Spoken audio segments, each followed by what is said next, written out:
Imagine waking up one morning to find almost everyone around you is acting irrationally. Not just eccentric, but truly disconnected from logic, reason, or even basic self-awareness. Now imagine realizing this isn't a dream. This is your daily reality. What if you're not the one who's insane? What if you're the only one still sane in a world gone mad? Today we'll delve into the uncomfortable, fascinating truth behind mass psychosis. How entire societies can fall into a hypnotic trance of stupidity, illusion, and blind obedience.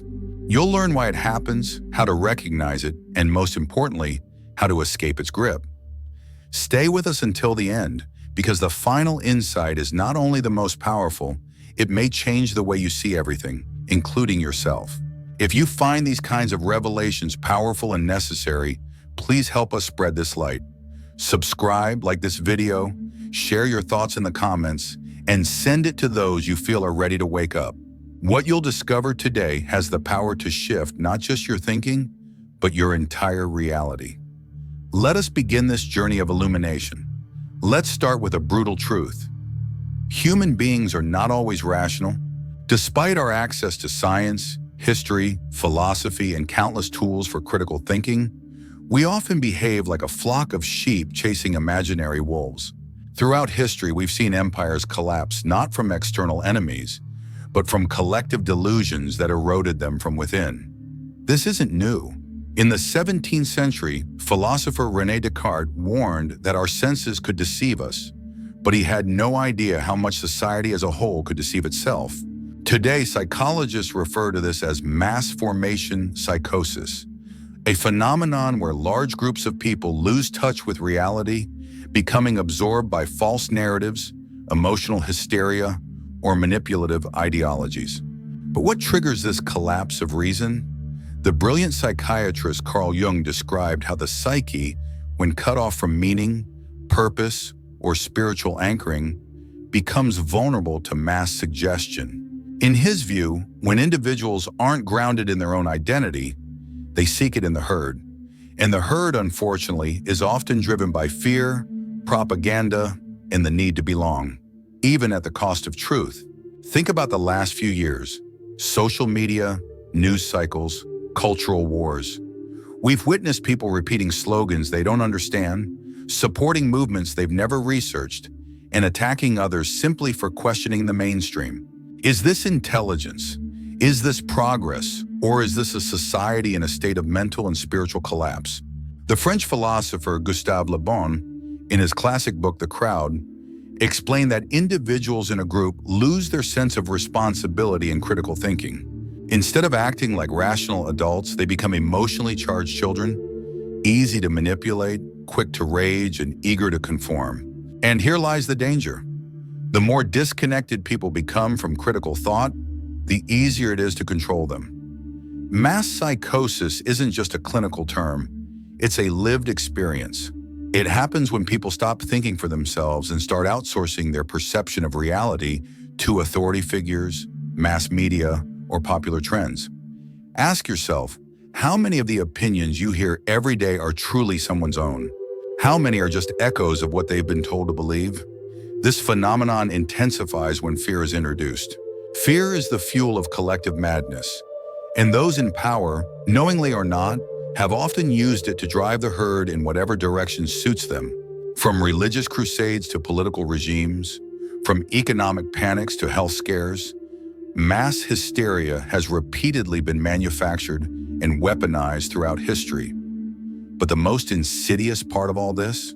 When you're surrounded by people who've surrendered to mass psychosis, they don't think they're crazy. They think you are. That reversal is chilling. Suddenly, questioning becomes dangerous. Curiosity becomes heresy. Silence feels safer than truth. And in this climate, true intelligence and true sanity become isolated. So what can we do? The first step is awareness. As Jung wrote, until you make the unconscious conscious, it will direct your life and you will call it fate. In other words, if we don't recognize the forces acting on our minds, we will never escape them. Mass psychosis feeds on passivity, on silence, on blind conformity. It thrives when people stop asking why. Have you noticed how difficult it is to have deep, rational conversations in today's world? Why do some people mock questions rather than answer them? Why is dissent so often labeled as hate? Why do those who speak inconvenient truths face more resistance than those who peddle comforting lies? Could it be that we're not dealing with ignorance, but with a willful escape from reality? This escape is seductive. It promises belonging, safety, and identity. But at what cost? As we move forward, we'll uncover the psychological mechanisms behind this mass delusion and how certain thinkers predicted this descent decades ago. We'll also explore how you can protect your own mind from being absorbed by this collective hypnosis. But most importantly, we'll expose the final key, a powerful tool that very few dare to use, the one that frees you completely, and that's coming later in this video. So until then, reflect on this. Are your thoughts really your own, or are they the thoughts of the crowd echoing inside your head? Take a moment to sit with that question. Let's go deeper. Think back to a time when you disagreed with the majority, not out of stubbornness, but because something inside you whispered, "This doesn't feel right." Perhaps it was during a debate, or while watching the news, or maybe in a classroom when everyone applauded a concept you couldn't accept. You stayed quiet, or maybe you spoke up and paid the price. This moment, though subtle, was a fracture, a glimpse into the mechanism that governs social conformity and silences inner truth.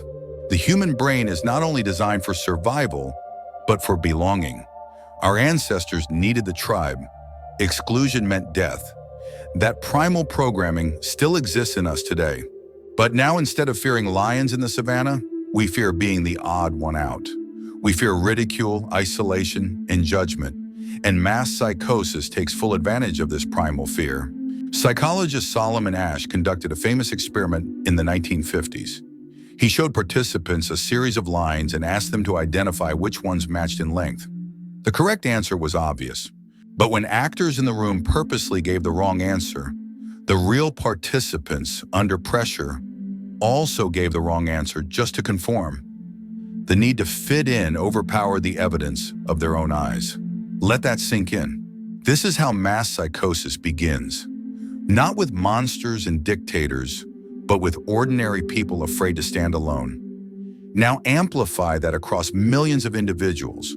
Multiply that fear by the reach of social media, the power of manipulated news, and the speed of modern communication. You now have a psychological virus, an epidemic of obedience, infecting minds at scale. But there's more. When people abandon their own thinking, they don't just become neutral, they often become aggressive. The German philosopher Friedrich Nietzsche warned us, madness is rare in individuals, but in groups, parties, nations, and ages, it is the rule. A society that suppresses truth doesn't become peaceful. It becomes hostile to truth-tellers. This is why you'll notice a strange phenomenon. When someone calmly presents evidence, logic, or reason, the crowd reacts with rage, mockery, or censorship. Not because the information is wrong, but because it threatens the false safety of their illusion. It's not stupidity in the intellectual sense. Many people caught in mass delusion have degrees, titles, and status, but intelligence without awareness is like a ship without a compass. You can be brilliant and still deeply lost, and here we reach the painful irony. We are surrounded not just by ignorance, but by educated confusion. Information is everywhere, but wisdom is scarce. People have facts but lack clarity. They know what to think, but not how to think. They mistake consensus for truth and compliance for virtue. This is not entirely their fault. Modern society is designed to distract. Schools teach memorization, not critical thinking. Media sells emotion, not accuracy. Social media rewards outrage, not wisdom. We are trained to react, not to reflect. So what's the antidote? It begins with reclaiming your mind. You must build an inner firewall, one that filters the noise, questions assumptions, and protects your inner clarity from being hijacked by the collective. Begin by asking yourself uncomfortable questions. Why do I believe what I believe? Who benefits from me believing this? What if I'm wrong? Or what if everyone else is? And here's another. When was the last time I changed my mind because of new evidence? Not social pressure. That question alone can shatter illusions. Carl Jung believed that one of the most dangerous things in life is to follow the crowd while believing you are thinking for yourself. He urged us to confront the shadow, the unconscious parts of ourselves we deny. And in today's world, the collective shadow is growing darker. Projection, blame, hysteria, all signs of a society in psychological distress. But the key is this: you are not powerless. You are not doomed to drown in the sea of madness. In fact, your awareness is the very lifeboat others are seeking, even if they don't know it yet. As you awaken from the mass illusion, you'll notice things others miss. The subtle manipulation in headlines, the emotionally loaded language designed to provoke, not inform, the normalization of double standards, the silence around inconvenient truths. And you'll also notice something else: the deep loneliness that comes with seeing clearly in a blind world. This loneliness is not a curse, it's a rite of passage. Every awakened thinker has walked this path. From Socrates to Galileo, from Jung to Orwell, those who see beyond the illusion often walk alone. But here's the secret: they are never truly alone. Because in every era, there are others, quiet, questioning, watching, waiting for the moment to speak, to resist, to rebuild. That moment is now, because the cost of staying silent is growing. The longer mass psychosis is allowed to spread, the more reality is distorted, and the harder it becomes to reclaim sanity. Children grow up without critical thinking. Truth becomes relative, and society becomes a stage play where no one remembers the script, only the roles they've been assigned. So ask yourself, am I living by truth or by fear? The next part of this video will reveal the psychological stages of mass psychosis, how it starts, how it evolves, and how it ends. We'll also explore the powerful, often suppressed techniques that can free you mentally, emotionally, and spiritually from this collective trap. Stay with us, because the final key, the one coming soon, is not just an idea, it's a revolution. To understand mass psychosis, we must first understand the individual psyche. Because a society is nothing more than a collection of minds reacting to fear, desire, and meaning. When a culture begins to unravel, when people lose trust in leaders, institutions, or even in each other, they become vulnerable. Anxiety rises, certainty fades. The old stories no longer make sense, and nothing has come to replace them. This is the fertile ground in which mass psychosis begins to grow. It starts with disorientation, a vague sense that something is wrong, but no clarity about what it is. The world feels chaotic. People feel helpless. In this fog, the mind begins to crave order, even if it comes at the cost of truth. The next stage is simplification. A narrative appears, often from the media, the state, or charismatic influencers. It offers a clear villain, a clear solution, and a strong emotional charge. It tells you who to blame, what to fear, and what to do. Complexity is erased. Nuance disappears. Everything becomes black or white, good or evil, us versus them. At this point, many people surrender their critical thinking, not out of stupidity, but out of exhaustion. To question everything is tiring. To follow the herd feels safe. Then comes the stage of conformity. The new belief system spreads, not because everyone believes it, but because everyone thinks everyone else believes it. And so out of fear, they stay silent. And silence becomes complicity. This is what psychologists call pluralistic ignorance. The majority may secretly disagree with the dominant narrative. But since no one dares speak up, it appears as if everyone agrees. Dissent disappears, not because it's gone, but because it's hidden. The fourth stage is aggression. Once the new reality is accepted, those who still resist it are seen as threats. The crowd begins to enforce the new norms, not just socially, but emotionally and physically. Censorship increases. Debate dies. The questioner becomes the enemy. This is why every totalitarian regime in history, no matter how irrational, had millions of supporters who believed they were fighting for truth and justice. The people weren't evil. They were trapped in a system that rewarded obedience and punished thought. But here's where it gets interesting. Mass psychosis doesn't last forever. Eventually, the weight of reality breaks through. Lies collapse under their own contradictions.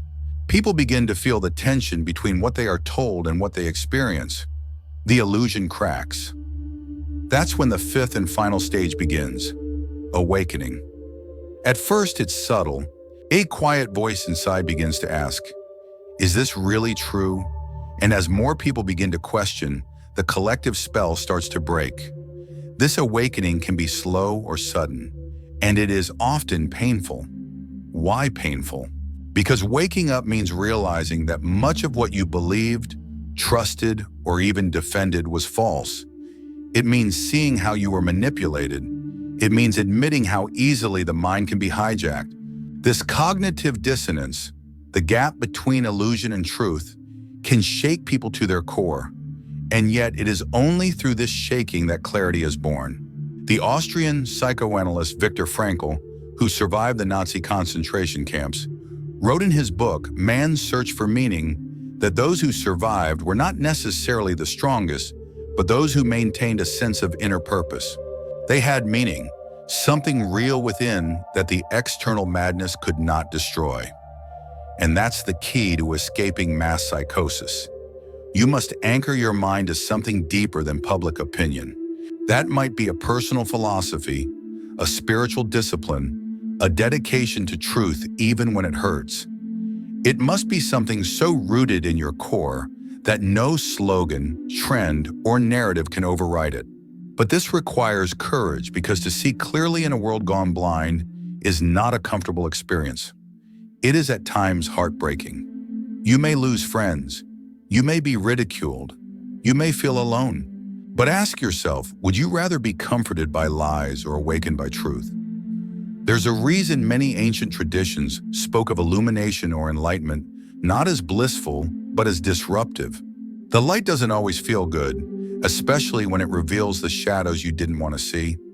But once you see, you can't unsee. And that's the beginning of true freedom. Now let's turn to practical steps. How do you stay mentally sovereign in a time of mass hypnosis? The first step is silence. Not the silence of fear, but the silence of inner observation. Learn to watch your thoughts. Where did they come from? Are they grounded in evidence? Do they serve truth or comfort? This practice, rooted in Stoicism and Buddhism alike, is the gateway to psychological autonomy. Second, reduce emotional reactivity. Mass psychosis thrives on triggered minds. The more reactive you are, the easier you are to manipulate. Begin to question your immediate reactions. Why did that comment anger me? Why did that post make me afraid? Emotional discipline is not suppression, it's sovereignty. Third, reconnect with meaning. Whether through philosophy, spirituality, art, or nature, find what transcends the chaos. As Nietzsche said, he who has a why to live can bear almost any how. Meaning is the antidote to manipulation. Fourth, build community, not of echo chambers, but of thinkers. People who value truth more than comfort. People who are willing to listen, to question, and to grow. One awakened mind is powerful, but many awakened minds connected by truth can change the course of history. Finally, prepare yourself for the last revelation, the one we promised in the beginning. Because the greatest escape from mass psychosis does not lie in resisting the crowd, but in transcending the need for a crowd altogether. And that we will explore in the final part. There is a moment in every seeker's life when the noise of the world fades and a new silence arises. It is not the silence of ignorance or avoidance, but the silence of realization.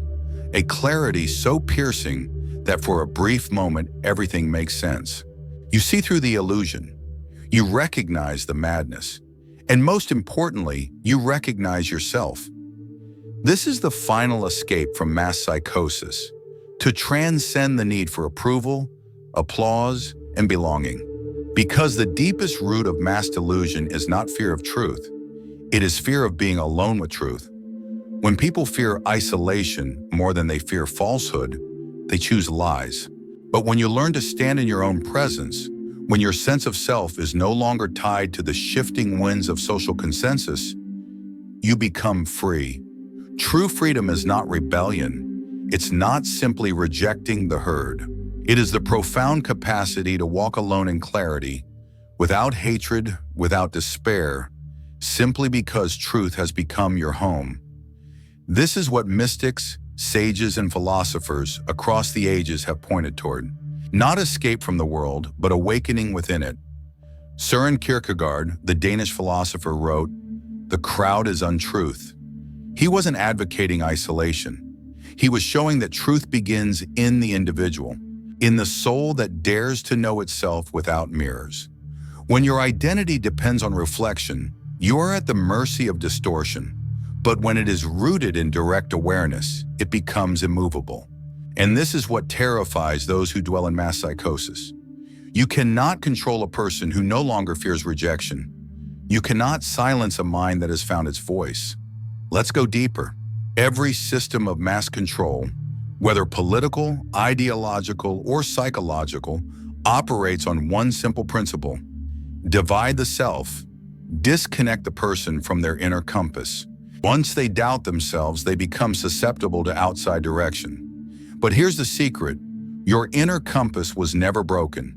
It was buried under shame, guilt, fear, ridicule, and noise. And yet it remains. It always has. To escape mass psychosis, then, is not to become something new. It is to remember what you are. This is why awakening is so painful. It is not a discovery, it is a recovery, a return. And a return often requires grieving for the years lost in illusion, the connections built on falsehood, the truths we denied to survive.